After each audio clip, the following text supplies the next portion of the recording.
Hi everyone, my name is Xinxia, and the topic that I've chosen for my presentation is radiation exposure. So, why does this problem exist in society today? There are many factors that can contribute to radiation exposure, but everybody in society is affected by it one way or another. We're exposed to radiation the second we're born and surrounded by it in our everyday life thereafter. Radiation exists in the materials we use to build our homes and buildings, as well as in X rays and CT scans used in hospitals to visualize images that are beyond our vision inside the human body. On average, Americans are exposed to 620 milligrams of radiation per year, but any amount over 100 milligrams increases the chances of cancer slightly, and if exposed to over 1,000 milligrams per year, the chances of getting fatal cancer later on in your life is 5%. So, how does radiation happen? There are many different types of radiation, but the one that we're focused on is ionizing radiation. Ionizing radiation passes through matter and causes it to become ionized, or in other words, electrically charged. By doing so, the electrical ions produced by radiation affects the biological process in living tissues, such as changing cell structure or damaging DNA, which leads to health problems, for example, cancer. However, the amount of radiation we're exposed to plays a huge role as our bodies are designed to deal with the low levels we're exposed to every day. So, where does radiation happen? Well, radiation is seen everywhere, all over the universe and in our everyday life. This ranges from the minerals in rocks and soil to the air that we breathe. Radiation is also seen in many man made sources, such as buildings and houses, which releases radioactive gases from the building materials used.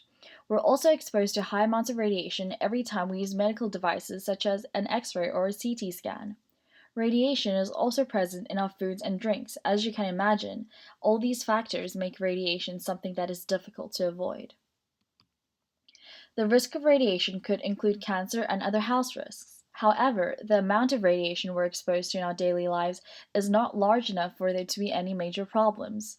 Usually, more serious problems arise when you're exposed to large quantities of radiation in a short period of time.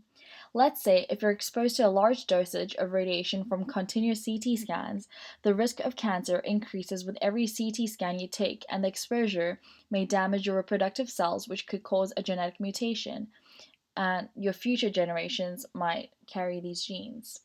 But then again, these chances are very slim. The current etiological factors include consistent high dosage of radiation exposure, specifically from CT scans.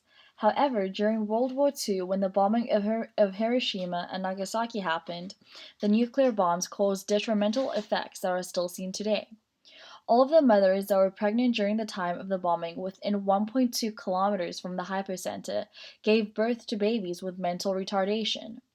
Kids conceived after the bombing also had increased risk of cancer and other birth defects.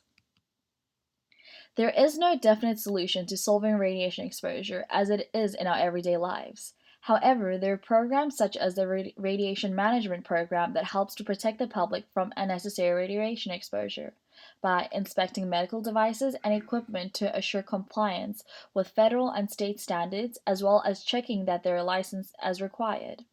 Another strategy is to limit radiation workers' dosages. The public dosage limit is set at least 10 times lower than the occupational limit to give the public an extra margin of safety.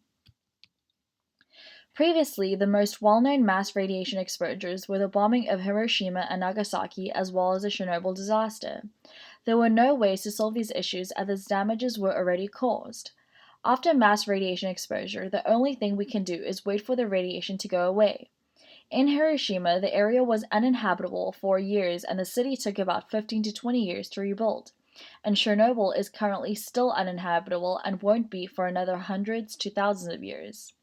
Radioactive decay can be sped up through a process called transmutation, but it is extremely expensive.